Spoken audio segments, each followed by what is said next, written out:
Paz do Senhor, meus amados, pastor Valdemir José de Matos de Rancharia, novamente trazendo uma meditação para os vossos corações. Romanos capítulo 5 vai nos ensinar assim: justificado, pois, mediante a fé, temos paz com Deus, por meio de nosso Senhor Jesus Cristo, por intermédio de quem obtivemos igualmente acesso, pela fé, a essa graça, na qual estamos firmes, e gloriamo-nos na esperança da glória de Deus. E não somente isso, mas também nos gloriamos nas próprias tribulações, sabendo que a tribulação produz perseverança, e a perseverança experiência, e a experiência esperança. Ora, a esperança não confunde, porque o amor de Deus é derramado em nosso coração pelo Espírito Santo que nos foi dado. A verdade por si só ela se sustenta. Vamos falar sobre o poder da verdade. Nós não podemos nada contra a verdade a não ser por ela mesma. A existência das Escrituras é a prova disso, de que a verdade, que tantos quiseram destruir a palavra do Senhor, ela está aí até hoje. Quantos reis, governadores, quantos imperadores, quantas pessoas importantes tentaram destruir a palavra do Senhor, mas ela está até hoje e todos eles já pereceram. O grande fato é que as Escrituras nos ensinam que todas as coisas contribuem para o bem daqueles que amam a Deus e que são chamados pelo seu decreto. Isso pode parecer um tanto estranho, pode parecer que nós devemos sermos passivos, sem atitude e assim por diante. Não, nada disso. O que nós precisamos entender que não é ser apático, morto para a vida, aceitar tudo de qualquer jeito, passivamente, sem nos levantarmos contra, sem nós nos manifestarmos, ou seja, há um entendimento errado a respeito do que quer dizer ovelha, ser ovelha. Jesus disse que ele é o maravilhoso exemplo de nós, para nós em tudo, e nós sabemos que Jesus, numa certa feita, entrou no templo e deu uma surra em quem estava transformando a sua casa em casa de câmbio, vendendo essas coisas, enfim, uma corrupção generalizada para aquela época. O mesmo Jesus que morreu na cruz do Calvário por nós, tirou a sua cinta, que na época seria uma cinta, hoje um cinto, e saiu batendo em todo mundo e derrubando a mesa e assim por diante. Então, quando fala aqui, as Escrituras nos ensinam que todas as coisas contribuem para o nosso bem, não é para que nós venhamos nos acharmos apáticos ou sermos o bobo da corte, de jeito nenhum. É para que nós possamos aprender com as dificuldades. É uma oportunidade de aprender com as dificuldades. Aprender com as lutas, com as crises que nós passamos. E estamos aí hoje vivendo uma crise. Eu quero mais uma vez falar um pouquinho sobre isso. Está fazendo com que nós, povo de Deus, venhamos a refletir sobre algumas coisas que antes nós não tínhamos tempo para isso.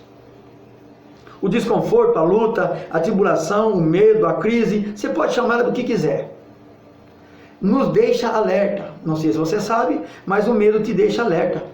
Uma pessoa com medo, ele é uma pessoa preparada para reações, está pronto para reações. Ele está preparado para tomar uma atitude. As Escrituras, sendo nossa base em tudo, obviamente, está nos fazendo repensar a nossa postura, está nos fazendo observarmos melhor como que nós estamos. Antes nós tínhamos a facilidade, por causa do conforto, de olhar para a vida dos outros. Hoje, por causa desse desconforto, desse medo que nós estamos vivendo uma época de preocupação e bastante temor.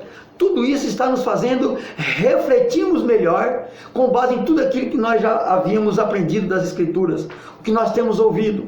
Algumas coisas que nós até havíamos quase que esquecido, estava na nossa consciência, veio à tona. De um modo geral, todos nós fomos confrontados com uma verdade que nós corremos dela, mas que no fundo nós sabemos que não tem como escondê-la.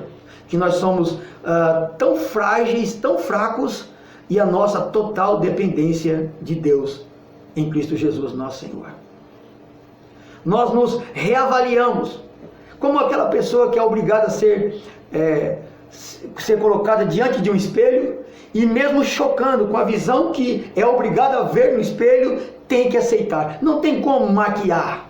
Algumas verdades Eu falo algumas porque hoje em dia está muito relativo, nós vivemos num mundo muito relativista, né? Mas a verdade das Escrituras, por exemplo, esta: as pessoas são obrigadas a se ver de acordo com o que as Escrituras se revelam.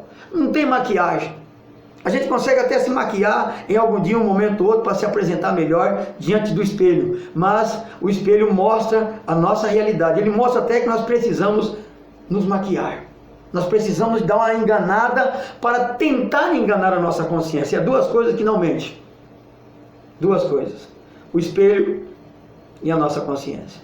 Nós podemos durante um tempo anestesiar ela, nós podemos durante um tempo tentar auto nos enganar, nós conseguimos durante um tempo, a vida inteira não. Porque no momento em que nós estamos só, quando nós em determinados momentos da nossa vida, nós somos obrigados, somos confrontados pela realidade e não tem como fugir da realidade. Algumas pessoas tentam se entorpecendo, bebendo, usando drogas, essas coisas, mas não tem como fugir da realidade. Essa é a minha realidade, essa é a sua realidade. E nós não temos como fugir delas. E a realidade é que nós somos pecadores e totalmente dependentes de Jesus, o nosso Senhor. Isso é um fato. Podemos ver pessoas falar tantas coisas, falam a respeito de Deus, alguns brincam com Deus, como aconteceu no carnaval aí, em que algumas pessoas ainda entendem que isso é apenas manifestação cultural. Eu vi ali uma afronta à minha fé. Não disse nada nas redes sociais, mas para quem conversou comigo, eu vi uma afronta na minha fé, que eu respeito acima de tudo, né? Mas a palavra de Deus fala que de Deus com Deus não se brinca e de Deus não se zomba. Isso aí eles estão colhendo. Sem ser misticista aqui, misticismo, não, nós sabemos que nas Escrituras está escrito isso. E justamente onde tiver ali o carnaval, aquele deboche contra a pessoa bendita de Cristo, que estão colhendo. Estão todos preocupados. Estão todos, agora parou, não se fala em carnaval, a alegria do carnaval acabou. Aquela alegria toda fingida que estava no carnaval, aquelas coisas, tudo acabou agora. Agora estão todos dentro de casa preocupados. Cadê que agora alguém coloca o bloco na rua para todo mundo junto novamente zombar do Senhor? Porque no inconsciente coletivo todo mundo sabe. Todo mundo sabe, porque nós somos no nosso país predominantemente cristão. E todo mundo sabe que com Deus não se brinca. Ainda que tenta se enganar, como eu estou dizendo, a pessoa consegue durante algum tempo, mas foram confrontados agora com essa verdade. A nossa oração é para que Deus abençoe, os perdoe, mas a palavra de Deus se cumpre. E nós não podemos fazer nada contra a palavra de Deus a não ser por ela mesma. Hoje, agora, as pessoas que dizem que acreditavam, aqueles que antes diziam que criam em Jesus Cristo, agora estão se reavaliando, porque a situação confrontou eles. Eles estão se confrontando a si mesmos. É uma ótima oportunidade, todos nós, de nos confrontarmos a nós mesmos. Mais uma vez, antes no conforto era mais fácil nós julgarmos as pessoas. Agora, quando nós vemos como nós somos realmente pequenos, como nós somos realmente pecadores e dependentes de Deus, agora nós estamos nos reavaliando. E uma outra coisa também que serviu bastante para que está acontecendo é um raio-x da liderança evangélica no Brasil. A liderança foram os mais confrontados, principalmente aqueles que são os propagadores da teologia da prosperidade. Principalmente eles. Por quê? Porque agora eles sempre manipulavam situações, tiravam do contexto a palavra do Senhor, colocavam dentro de um contexto próprio, eles faziam alguns malabarismos teológicos e, visando lucro, obviamente, eles agora estão quietinhos. Vocês podem notar que na grande maioria está todo mundo quieto. Aquelas pessoas que diziam que faziam e aconteciam as coisas e assim por diante, agora estão parando para pensar. Porque, sabe por quê? A própria situação os confrontou. Aquelas pessoas que diziam que era simples, bastava com que eles que as pessoas fossem para as suas igrejas e eles orassem, né, colocassem suas mãos, que as pessoas eram curadas, que milagre acontecia todos os dias, assim por diante. Eu creio que Deus faz. Veja bem, eu creio que Deus fez, que Deus pode fazer, mas dizer quando Ele vai fazer, isso é uma heresia. Eu determinar que na minha igreja ou que em determinado momento vai acontecer um milagre, isso é uma falácia, isso é uma mentira. Eu não tenho esse poder, ninguém tem. Eu creio que Deus faz, eu creio que Deus fez, eu creio que Deus tem poder para fazer. Agora, determinar eu não posso. Só Ele pode determinar a hora. Só Ele pode determinar o que Ele faz ou não. Porque afinal de contas Ele é soberano. O milagre de Deus não está submisso à minha fé, está submisso à soberania de Deus. Não é a minha fé, não é a tua fé que faz o milagre, igreja do Senhor. É acima de tudo, se Deus quiser. Lembra que Jesus disse que as pessoas confundem muito? Tem uma passagem que as pessoas confundem muito, está escrito assim, que se crerdes, tudo que pedis em meu nome, crendo, recebereis. Só que as pessoas não leem o contexto que está escrito, que se as minhas palavras estiverem em vós, e vós estiverdes em mim, pedireis tudo o que quereis e vos será feito. Dentro desse contexto eu pergunto para você, a palavra de Deus está 100% em você? Você está 100% em Jesus? Se você estiver, eu te convido, te desafio, não só você, mas como qualquer liderança aqui no Brasil hoje, de ir nesses lugares que estão com várias pessoas doentes no coronavírus, sofrendo e outras enfermidades, câncer. Leva você lá em Jaú, que é uma das universidades que trata de oncologia, né, que trata de pessoas com câncer há muitos anos. Leva você lá e você olha para aquelas pessoas, eles serão curados. Não é simples? Aqueles que propagavam, que infelizmente até alguns fizeram algumas encenações, contrataram pessoas, atores, para fazer uma peça teatral de cura, para poder manipular as massas, e com tudo isso na questão financeira. Infelizmente tem isso, tem denúncias, tem entrevistas e tem reportagem séria. Tem reportagem séria a respeito disso. Não é coisa de fake news, não. Tem reportagens sérias a respeito disso. Ah, pastor, mas você não acredita que Deus faz? Faz. Agora, que Ele vai fazer, aí depende dEle. Eu não posso dizer que isso vai acontecer. Eu acredito que Ele faz. Mas se eu acredito que Ele faz, e se eu oro ao Senhor, e Ele não quiser fazer, Ele continua sendo soberano. Porque Deus tem um propósito em tudo. Se não, desafio qualquer cristão aí a caminhar sobre as águas. Experimenta. Eu levo você no balneário de Rancharia e nós vamos ficar lá na frente e você sai andando em cima das águas com a tua fé. Agora, se Deus tiver um propósito, aí sim. Se em algum momento Ele tiver um propósito com isso e Ele quiser fazer, Ele tem poder para fazer isso. Agora, desafiar a Deus, dizer Ele vai fazer. Essa palavra eu determino. Esses triunfalistas, esses arrogantes, dizendo que Ele determina, que Ele faz, que Ele... O sangue de Jesus tem poder. Isso passa a ser até uma heresia. Isso é uma heresia. Determinar alguma coisa. Nós não temos poder para determinar. Por quê? Porque nós temos que colocar no nome de Jesus. Nós damos uma ordem, mas no nome de Jesus. Quer dizer, quando falamos em nome de Jesus, depende dele. Experimente determinar alguma coisa em seu nome. Experimente determinar alguma coisa só por si. Você vai ver que não vai acontecer nada. Porque a sua palavra não tem poder, porque você não é Deus. Quando as escrituras no Antigo Testamento falam que o poder está na palavra, é de influência.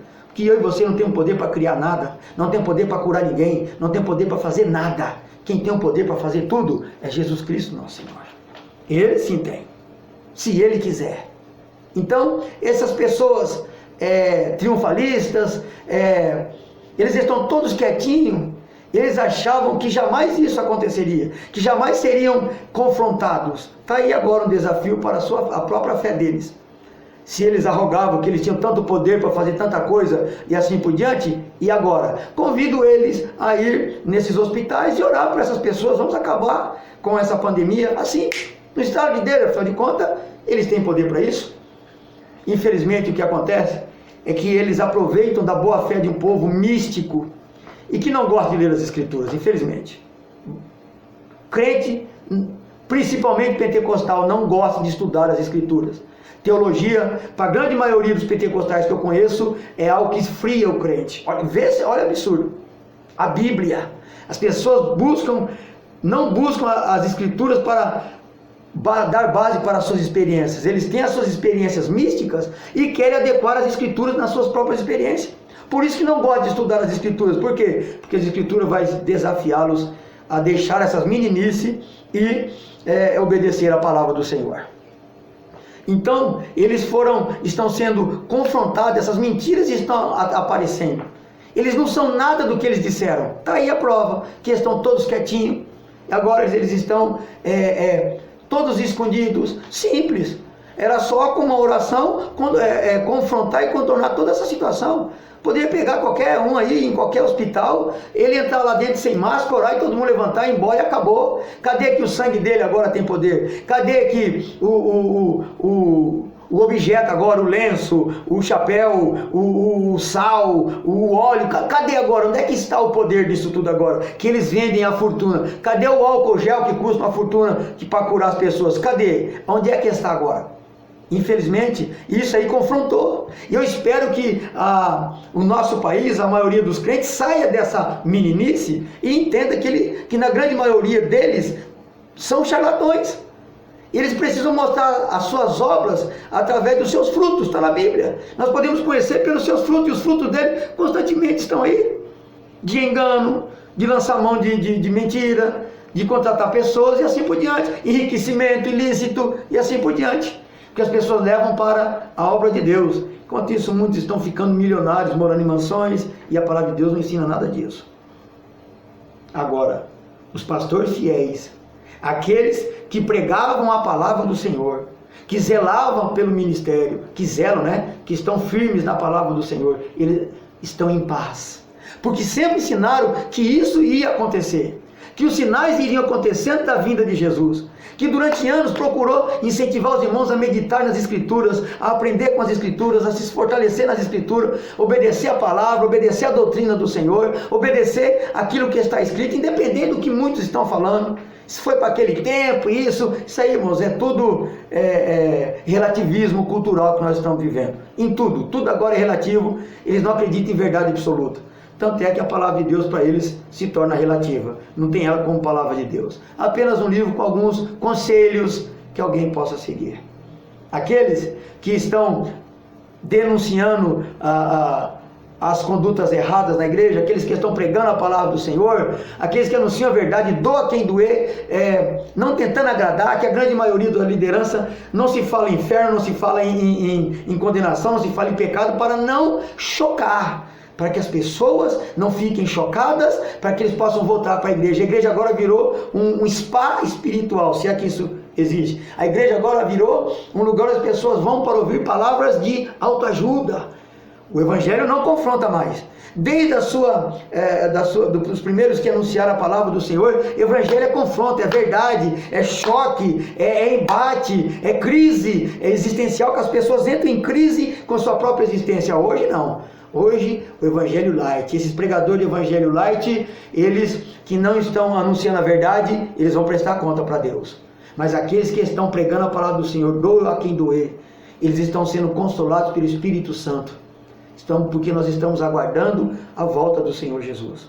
E estamos esperando Jesus voltar. E isso pode acontecer na nossa geração. A nossa fé é essa, que pode acontecer na nossa geração. Porque nós sabemos que a tribulação produz paciência. A paciência produz experiência. Estamos vivendo a experiência. E a experiência produz esperança. E a nossa esperança jamais morre. Porque a nossa esperança é Jesus Cristo, nosso Senhor. E nós vamos continuar esperando, buscando no Senhor, observando os ensinos da palavra do Senhor e vivendo hoje mais nos lares por causa dessa pandemia que logo vai passar, e nós vamos estar juntos novamente para adorar e bendizer o santo nome do Senhor Jesus Cristo. Que Deus abençoe, meus irmãos, graça e paz esteja com todos. Amém.